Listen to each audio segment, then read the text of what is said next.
హల్లెలూయా. దేవుని నామానికి మహిమ కలుగును గాక. మీ అందరికీ నా వందనాలు. Happy new year. Happy new year.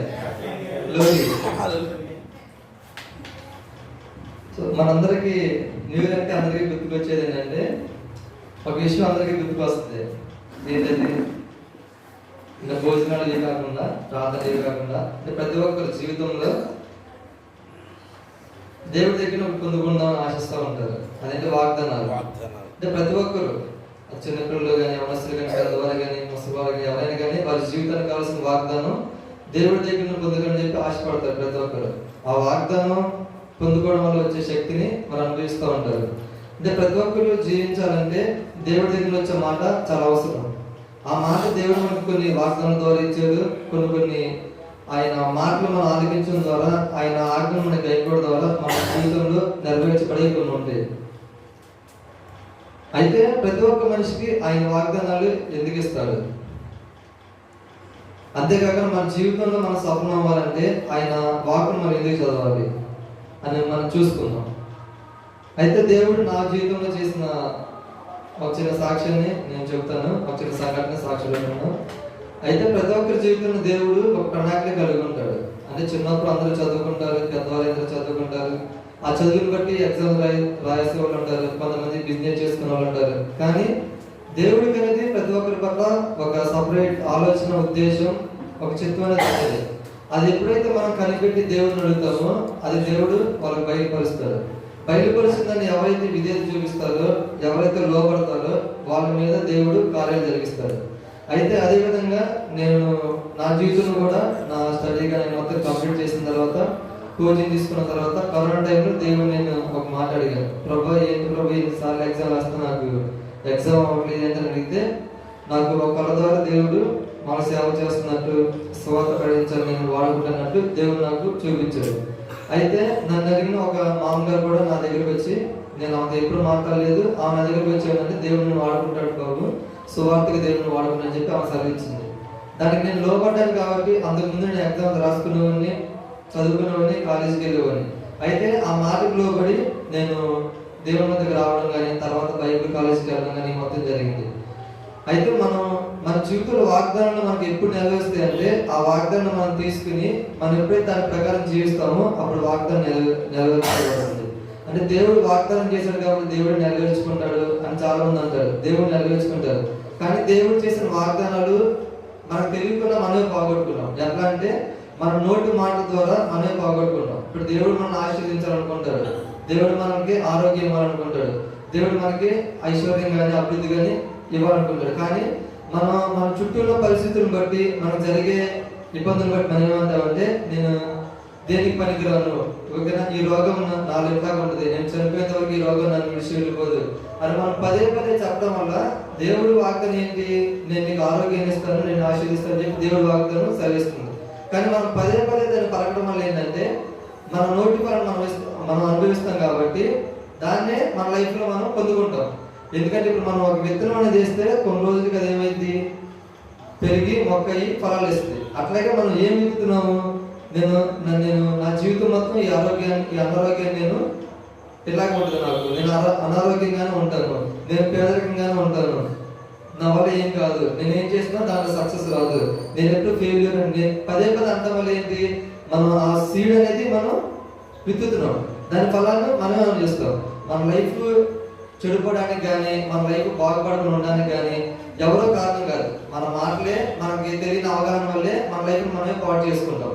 So దేవుడు వాగ్దానం చేసినా కూడా ఆ వాగ్దానం మన జీవితంలో ఎందుకు నెరవేర్చబడలేదంటే, మన నోటి తప్పుదనం వల్ల, మన నోటి ఫలం మనం అనుభవించడం వల్ల, మనం ఏం మాట్లాడాలో సరిగ్గా తెలియకపోవడం వల్ల మనకు వచ్చే ఆశీర్వాదాలు కానీ మనం కోల్పోతాం. అయితే ఇది కరెక్టా కాదా, దేవుడు ఈ వాగ్దానం చేస్తాడు చేయడా, దేవుడు ఇది ఆశీర్వదిస్తున్నాడు ఇది నాకా కాదా, దేవుడు ఆరోగ్యాన్ని ఇస్తున్నాడు ఇది నాకా కాదా, దేవుడు రక్షణ ఇస్తున్నాడు ఇది నాకా కాదా అని చెప్పి ఎవరు దేవుడిని రక్షణ కోసం, ఆరోగ్యం కోసం, ఆశీర్వాదం కోసం మోకాళ్ళు వేసి ఫాస్టింగ్ కనిపెట్టాల్సిన అవసరం లేదు. దేవుడు ఏంటంటే రక్షణ అనేది ఉచితం. అది ఎవరైతే నోటితో ఒప్పుకొని హృదయం నిశ్చిస్తారో వాళ్ళందరికీ రక్షణ వస్తుంది. దానికోసం మనం ప్రయాసపడాల్సిన అవసరం లేదు, దానికోసం మనం కన్నీళ్లు కారాల్సిన అవసరం లేదు. ఎందుకంటే ఆయన ఇచ్చిన వాగ్దానాలు మనం ఏ విధంగా తీసుకోవాలంటే, హృదయంలో విశ్వసించి నోటితో ఒప్పుకోవాలి.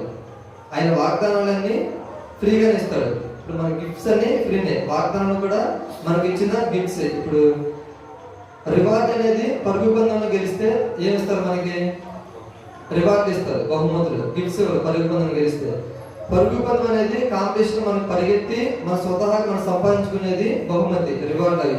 కానీ గిఫ్ట్స్ అనేది దేవుడు మనకు ఉచితంగా ఇచ్చేది. ఇప్పుడు బర్త్డే కానీ ఏదైనా కానీ మ్యారేజ్లు కానీ ప్రతి ఒక్క సందర్భానికి ప్రతి ఒక్కరు తీసుకొచ్చి కొన్ని గిఫ్ట్స్ ఇస్తాడు. ఆ గిఫ్ట్స్ మనం వాళ్ళని అడిగేమని అడగట్లా, కానీ వాళ్ళు మనకి ఫ్రీగా ఇస్తున్నారు. అదేవిధంగా గిఫ్ట్స్ అనేది దేవుడి దగ్గర మనం ఉచితంగా పొందుకునేది. ఇప్పుడు నేను నీకు 1,00,000 రూపాయలు ఆఫర్ చేశాను అనుకో, అదేంటి గిఫ్ట్. దాన్ని మీరు 1,00,000 రూపాయలు చెప్పి నేను మీకు ఇస్తున్నాను అనుకో, నాకు ఇవ్వు నాకు ఇవ్వు నాకు ఇవ్వు అని చెప్పి ప్రాధేయపడతారా? ప్రాధేయపడరు కదా. నా కాళ్ళకు మొక్కి నాకు ఇవ్వు నాకు ఇవ్వు అని అడుగుతారా? అడగరు కదా. ఏం చేస్తారు? దాన్ని తీసుకుంటారు. అంటే ప్రామిస్ కానీ గిఫ్ట్స్ కానీ రిసీవ్ చేసుకోవడం ఉంది. అర్థమవుతుందా? అంటే మనం ప్రయాసపడి మనం దాన్ని పొందుకోలేం. దేవుడు ఇచ్చిన వరాలను మనం రిసీవ్ చేసుకోవడం ఉంది. ఆ రిసీవ్ చేసుకున్న దాన్ని మనం ఏ విధంగా అప్లై చేస్తామన్న దాన్ని బట్టి ప్రతి ఒక్క మానవ జీవితం ఆధారపడి ఉంటుంది. అంతేగాని దేవుడు ఇచ్చిన వాగ్దానాలను మనం కనిపెట్టి పొందుకోవడం, ఒకవేళ ఫాస్టింగ్ పొందుకోవడం, కన్నీరు కాల్చి పొందుకోవడం ఇవన్నీ కాదు. దేవుడు మనకి ఇచ్చిన ప్రతిదీ, రక్షణ కానీ ఏదన్నా కానీ ఆశీర్వాదం కానీ ఐశ్వర్యం కానీ ప్రతిదీ మనకు ఫ్రీగానే ఇచ్చాడు ఆయన. మనం ఈ విధంగా చేస్తాం కాబట్టి మనకు ఇవ్వలేదు. ఆయన ప్రేమ స్వరూపు కాబట్టి ఆయన దేవుడు అయినడు కూడా మన కోసం ఆయన భూమి మీదకి దిగి వచ్చి మనకు జీవనం ఇవ్వడానికి, మనకు ఆశీర్వాదం ఇవ్వడానికి, ఆయన భూలోకంలో ఏ విధంగా జీవించాడో మనం కూడా అదే విధంగా జీవించడానికి ఆయన ఇచ్చిన ప్రతిదీ మనకి ఫ్రీగానే ఇచ్చాడు. ఫ్రీగా ఇచ్చిన ప్రతిదాన్ని మనం రిసీవ్ చేసుకోవడం ఉంది. రిసీవ్ చేసుకోవడానికి మనం ఏ విధంగా అప్లై చేస్తాం అనేది ఉంది.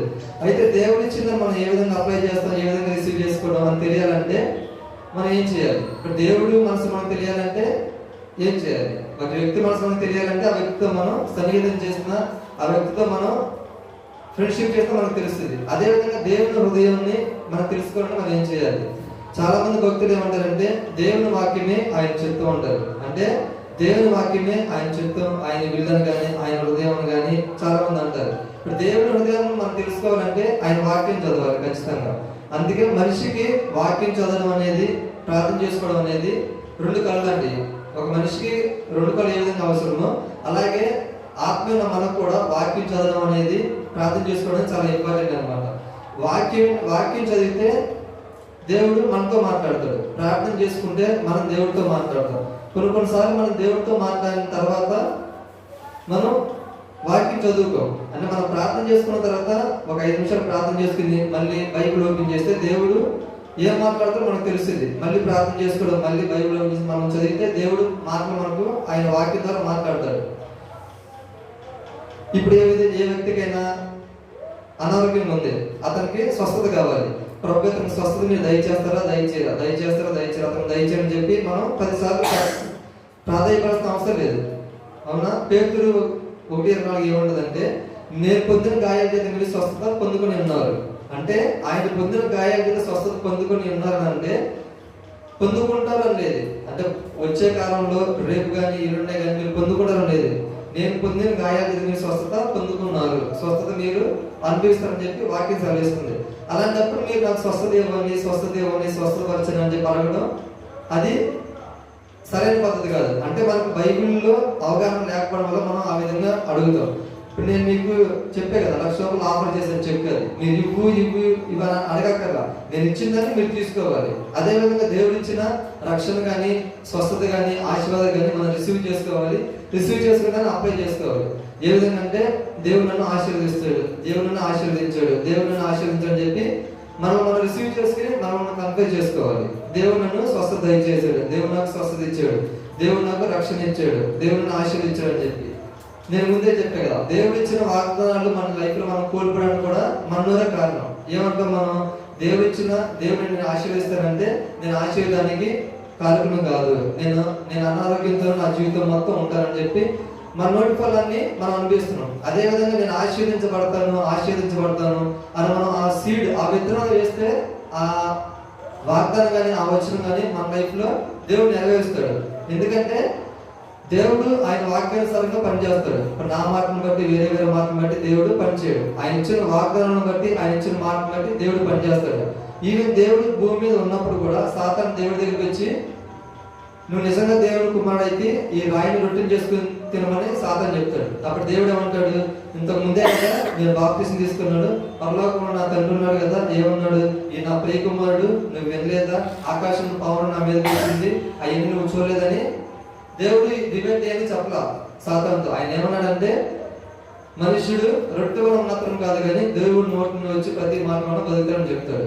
అవునా కదా? అంటే దేవుడు కూడా అక్కడ కార్యం జరగాలంటే, సాతాను మీద విజయం పొందుకోవాలంటే వాక్యం అవసరం. అలాగే దైవ స్వరూపమైన దేవుడు కూడా, మానవ రూపంలో దేవుడు కూడా, యేసుక్రీస్తు ప్రభువు కూడా వాక్యం అంత అవసరము. అదే విధంగా మనం పుట్టించిన దేవుడికి, అలాగే సాతాను ఎదిరించడానికి కూడా, సాతాను మీద మనం విజయం పొందుకోవడానికి కూడా ఆయన ఇచ్చిన వాక్యమే మనకు ఆధారం. వాక్యం మనం చదివితే సాతాను ఏ విధంగా ఎదిరించాలి, మనకు వచ్చే మన జీవితంలో ప్రతి సమస్యలు కానీ ప్రతి ఇబ్బందులు కానీ ఏ విధంగా మనం నిలబడి ఉండాలని చెప్పి తెలుసుకోవాలంటే మనం వాక్యం చదవాలి. అదేవిధంగా వాక్యం వినడం వల్ల, వాక్యం చదవడం వల్ల దేవుడు మనతో మాట్లాడతాడు. ప్రార్థన చేసుకోవడం వల్ల మనం దేవుడితో మాట్లాడతాం. వాక్యం వినడం వల్ల విశ్వాసం మనకు పెరిగింది. అన్నీ ఒకటేలా కాదు. ఇప్పుడు మనం ప్రార్థన చేసుకుంటున్నాం, వాక్యం చదువుతున్నాం, దేవుడు అన్ని చూసుకుంటాడు, దేవుడు అన్ని చూసుకుంటాడు, దేవుడు అన్ని చూసుకుంటాడు. అన్ని చూసుకునే ముందు దేవుడు మనకు బైబిల్ ఇచ్చాడు కాబట్టి మనం ప్రార్థన చేయమన్నాడు. ప్రార్థన చేస్తే మనం ఆయనతో మాట్లాడతాం. వాక్యం చదవమన్నాడు, వాక్యం చదివితే ఆయనతో మనతో మాట్లాడతాడు. వాక్యం వినమన్నాడు, వినటం వల్ల విశ్వాసం వస్తుంది. అది క్రీస్తుని గురించిన మాట వల్ల కలుగుతుంది. అంటే ప్రతి ఒక్కరి జీవితానికి విశ్వాసం అనేది చాలా ఇంపార్టెంట్. మనం దేవుడు నమ్ముకున్నాం కాబట్టి మనం ఆయన బిలీవర్స్ అయ్యాం. బిలీవర్స్ లోనే ఉంది బిలీఫ్ అనేది. అంటే విశ్వాసం లేకుండా దేవునికి ఇష్టం ఉంటే అసాధ్యం. ప్రతి ఒక్కరు మన జీవితంలో ఈ లోకాన్ని జయించిన విజయం ఏది? పౌలుగా చెప్తారు, ఈ లోకాన్ని జయించిన విజయం మన విశ్వాసమే. ఎవరి విశ్వాసం అది? దేవుడి విశ్వాసం కాదు, మన పాస్టర్ విశ్వాసం కాదు, అవునా, మన తల్లిదండ్రుల విశ్వాసం కాదు, అది మన విశ్వాసం. నాదైతే నా విశ్వాసం, మీదైతే మీ విశ్వాసం. ఆ విశ్వాసం మనం పొందుకోవాలంటే మనం ఏం చేయాలి? దానికి వాక్యం వినాలి, ప్రార్థన చేసుకోవాలి, వాక్యం చదవాలి, వాక్యం వినాలి. వినడం వల్ల మాత్రమే విశ్వాసం కలిగింది. ప్రార్థన చేయడం వల్ల విశ్వాసం కలగదు. అవునా? ప్రార్థన చేస్తే మనం దేవుడితో మాట్లాడతాం, వాక్యం చదివితే దేవుడు మనతో మాట్లాడతాడు. దేవుడు మనం ఏ విధంగా మాట్లాడతాడు? దర్శనం ద్వారా, కళ ద్వారా, వాక్కు ద్వారా మాట్లాడతాడు. అలా మాట్లాడిన దేవుడు ఆయన మనతో మాట్లాడితే మనకు విశ్వాసం పెరిగింది. దేవుడు మనకి ఈ వాగ్దానం ఇచ్చాడు కాబట్టి నా లైఫ్ లో నేను నిశ్చయంగా అనిపిస్తున్న విశ్వాసం అనుకుంటే దేవుడు దాన్ని ఆ విశ్వాసం ప్రకారం దేవుడు కార్యాలు జరిగిస్తాడు. దేవుడి దగ్గరికి ఎవరు వచ్చినా కానీ ఆయన ఏం చేస్తాడంటే, నీ విశ్వాసం చెప్తున్నా, నీ నమ్మకం చెప్తున్నా, నేను ఆశీర్వదిస్తున్నాను, నేను నిన్ను స్వస్థపరుస్తున్నాను, నీ విశ్వాసం ద్వారానే ప్రతిదీ, నీ విశ్వాసం ద్వారానే. అంటే విశ్వాసి అయిన దేవుడు కూడా విశ్వాస కలిగిన విశ్వాసి. అంటే ఆ విశ్వాసి కూడా విశ్వాసం అనేది కలిగి ఉండడం దేవుడికి బాగా ఇష్టం. అంటే ప్రతి ఒక్కరి జీవితంలో విశ్వాసంలో ఎదగాలని చెప్పి దేవుడు కోరుకుంటున్నాడు. అందుకే ఆయన శిష్యులు కూడా, మీకు ఆవగించేంత విశ్వాసం ఉన్నా కూడా ఈ కొండెక్క నుంచి ఎత్తబడి సముద్రంలో పడవేయబడిన ఆజ్ఞాపిస్తే అది ఖచ్చితంగా వెళ్ళి పడిద్దని చెప్తాడు. అంటే విశ్వాసంతో, ఆవగించేంత విశ్వాసం ఎవరికున్నా కానీ మన చుట్టూ ఉన్న పెద్ద పెద్ద, అంటే మనకి కొండలంత ఇబ్బందులు కానీ, ఒకే పెద్ద పెద్ద బండంత సమస్యలు కానీ ఏమున్నా కానీ విశ్వాసం ద్వారా అవి లయపరచబడతాయి. అవునా? అక్కడ కూర్చుని మనం ప్రదయపడి కన్నీళ్ళు విడిచి, ప్రభా దీన్ని నా దగ్గర తీసేయండి, దీన్ని నా దగ్గర తీసేయండి, మనం పదే ప్రార్థన చేస్తాం. దేవుడు వాక్యం ద్వారా మనతో మాట్లాడతాడు. ఏంటి? నీకు ఆవగించేంత విశ్వాసం ఉంటే, నీకు ఆవగించేంత విశ్వాసం ఉంటే ఈ కొండ ఇక్కడ నుంచి నీ దగ్గర నుంచి విడిచి వెళ్ళిపోద్ది, ఈ సమస్య నీ దగ్గర నుంచి విడిచి వెళ్ళిపోద్ది, ఈ రోగం నీ దగ్గర నుంచి విడిచి వెళ్ళిపోద్ది. మనం ఏం చేస్తాం? ఈ వాక్యం చేద్దాం, ప్రార్థన చేస్తా ఉంటాం. నాకు ఇంకా వాక్యం రాలేదు కదా, దేవుడు నాకు ఇంకా వాగ్దానం చేయలేదు కదా, దేవుడు దగ్గర మాటను పొందుకోలేదు కదా, దీంట్లోనే మన లైఫ్ సగం గడిచిపోతాయి. కానీ వాక్యం చదివితే ఏం చెప్తుంది? నీకు ఆవగించేంత విశ్వాసం ఉంటే నీ సమస్యలన్నీ తీరిపోతాయి. నీకు ఆవగించేంత విశ్వాసం ఉంటే, ఓకేనా, నీలో ఉన్న రోగాలు తొలగిపోతాయి. దేవుడు ప్రతి ఒక్క విశ్వాసం చూసేది ఏంటంటే విశ్వాసం చూస్తాడు. అవునా కదా? అందుకే రక్తస్రావం కలిగిన స్త్రీ యేసుక్రీస్తు ప్రభువు దగ్గరికి వచ్చినా కూడా ఏమన్నాడు? నీ విశ్వాసం నిన్ను స్వస్థపరిచింది అన్నాడు. అవునా కదా? అంతేగాని ఆ రక్తస్రావం కలిగిన స్త్రీ ఏమనుకుంది? దేవుడు నా దగ్గర రావాలి, యేసుక్రీస్తు ప్రభువు నా దగ్గర రావాలి, నా మీద చేయాలి, ఓకే, 5 నిమిషాలు ప్రార్థన చేయాలి, అమ్మ నీ విశ్వాసం నేను నీకు స్వస్థపరుస్తానని చెప్పాలి, ఇవేమనుకోలేదు. అవేమనుకుంది? నేను దేవుడి దగ్గరికి వెళ్తే చాలు, ఆయనను స్వస్థపరుస్తున్న విశ్వాసంతో దేవుడి దగ్గరికి వెళ్ళి ఆయన వస్త్రం ముట్టుకుంది. అవునా? ఆమె విశ్వాసాన్ని బట్టి ఆమె కార్యం జరిగింది. చాలా మంది కూడా ఆయన మీద పడి ఉంటారు, కానీ అలాంటి విశ్వాసం మనకు లేదు కాబట్టి అక్కడ పర్టికులర్ గా ఆమె ఒక్క పేరుని మెన్షన్ చేశాడు దేవుడు. అవునా కదా? రక్తస్రావం కలిగిన స్త్రీ ఒకటే, మెన్షన్ చేశాడు. ఎందుకంటే ఆ విశ్వాసం కలిగి దేవుడి దగ్గరికి వెళ్ళింది. అప్పుడు శిష్యులు ఏమంటారు, ఏమో ప్రభావం నీళ్ళని వదిలేసింది అంటున్నారు, చాలా మంది మీ మీద పడుతున్నారు కదా, ఎంతమంది పడుతున్నా కూడా ఒకరి దగ్గరికి ఏ విధంగా వెళ్ళిందని అంటారు. అంటే ఆ ఒక్కరు రిసీవ్ చేసుకోవడం కారణం ఏంటంటే విశ్వాసం. అవునా కదా? ప్రతి ఒక్కరి జీవితంలో విశ్వాసం అనేది చాలా అవసరం. వాక్యం చదవాలి, వాక్యం చదివితే దేవుడు మనతో మాట్లాడతాడు. ప్రార్థన చేయాలి, ప్రార్థన చేస్తే మనం దేవుడితో మాట్లాడతాం.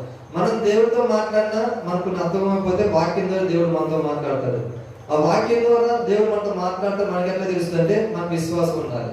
ఈ వాగ్దానం నా పట్ల, నా జీవితంలో, నా కుటుంబంలో, నా పిల్లల జీవితం నెరవేర్చబడుతుందని మనకి ఎట్లా తెలుస్తుందంటే విశ్వాసం ద్వారానే మనం ప్రతి ఒక్క వాగ్దానం రిసీవ్ చేసుకుంటాం.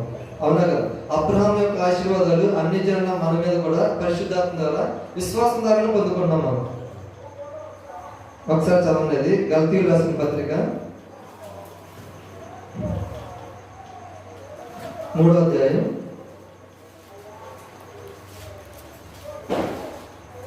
11వ వచనం. ఆత్మను గురించిన వాగ్దానము విశ్వాసము వలన మనకు లభించినట్లు అబ్రహాం పొందిన ఆశీర్వచనము క్రీస్తు యేసు ద్వారా అన్ని జనులు కలుగజేయబట్టే క్రీస్తు మన కోసం శాపమై మనల్ని ధర్మశాస్త్రం యొక్క శాపం నుండి విమోచించాడు. అంటే దేవుడిచ్చిన వాగ్దానం మనం పొందుకోవాలన్నా అన్ని జనులను మనం పొందుకోవడానికి విశ్వాసం అనేది చాలా అవసరం. ఓకేనా?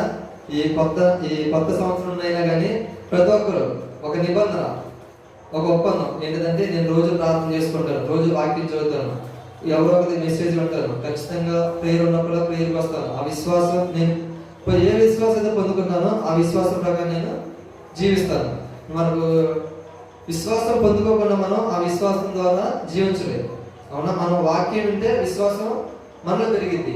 మనం పెరిగిన విశ్వాసం మనం ఆ విశ్వాసం ద్వారా జీవిస్తేనే కార్యాలు జరుగుతాయి. పౌలు గారు ఏమంటారు, నేను దృష్టిని బట్టి, నేను తెలుసుకుని బట్టి నడవట్లేదు కానీ విశ్వాసం ద్వారా నడుస్తున్నాను అంటాడు. I walk by faith not by sight అంటాడు. అవునా కదా? నేను నా చుట్టూ ఉన్న దాన్ని బట్టి నేను అవ్వట్లేదు, నా పరిస్థితులను బట్టి నేను అవ్వట్లేదు కానీ విశ్వాసాన్ని బట్టి నేను నడుస్తున్నాను అంటాడు. ఫర్ సపోజ్ ఇప్పుడు నేను మీటింగ్ పెట్టాలి, అవునా? డేట్ మొత్తం అనౌన్స్ చేశారు కానీ నా దగ్గర మనీ లేవు, ఇది జరగదు అనుకున్నాను. ఏమైంది?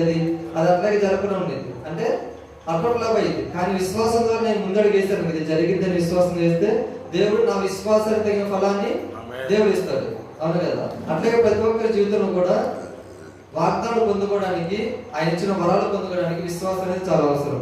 ఆ విశ్వాసం పొందుకోవాలంటే ఖచ్చితంగా దేవుడి మాటలు ఎవరైనా వినాల్సిందే. పాస్టర్ అయినా వినాల్సిందే. ఇప్పుడు పాస్టర్ మనకు వచ్చి బోధిస్తాడు, నేను బోధించాలన్నా దేవుడు నాకు వాక్యం ఇస్తాడు. ఆ వాక్యం నేను ఏ విధంగా వింటాను? అవునా? వినబట్టే కదా నేను మీకు చెప్తాను. అయితే దేవుడు నాకు ఇచ్చిన రెవల్యూషన్, దేవుడు నాకు ఇచ్చిన దాన్ని బట్టి నేను మీకు చెప్తాను. అంటే నేను కూడా మీకు చెప్పే ముందు దేవుడి దగ్గర పొందుకున్నాను.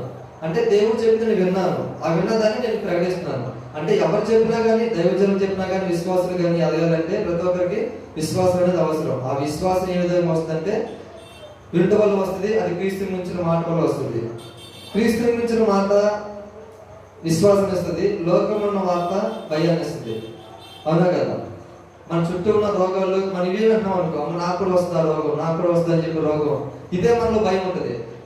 భయం అనేది బయట వస్తుంది, విశ్వాసం అనేది మనలో వస్తుంది.